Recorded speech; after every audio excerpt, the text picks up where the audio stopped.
O'qotar burji 22 noyabrdan 21 dekabrgacha. Assalomu alaykum aziz tinglovchilar.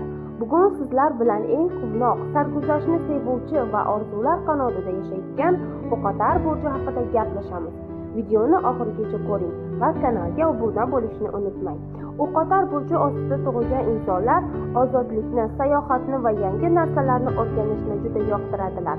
Ular uchun hayot bu sarguzasht, yangi tajriba va kashfiyotdir. Har bir kun ular uchun yangi imkoniyatdir. Bu burj odamlari har doim pozitiv, hazilkash va atrofdagilarga quvonch ulashishni biladilar. Ularning kulgusi yuqumli, qalblari esa toza va samimiy. O'qotarlar bilan suhbatlashish go'yo quyosh nuri bilan isitlikdek yoqimli holat. Ularning bosh sayyorasi Yupiter, omad, ilm va kenglik sayyorasi. Shuning uchun o'qotarlar ko'p o'ylaydilar, orzulari katta bo'ladi va hayotdan faqat yaxshilikni kutadilar. Ular o'z yo'lidan yurishni, o'z qarorini o'zlari qabul qilishni yoqtiradilar. Lekin unutmang, o'qotarlar ba'zan juda tez gapirib qo'yishadi. Ularning so'zlari to'g'ri, lekin hamma buni hazm qila olmaydi. Ammo bu ularning samimiyligidan dalolat beradi.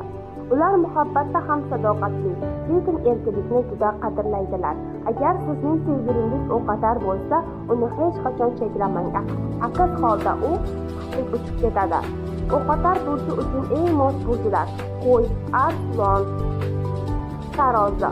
Ular bilan o'qotar o'zini erkin, quvnoq va baxtli his qiladi. Bu burj vakillari orasida ko'plab mashhur insonlar bor.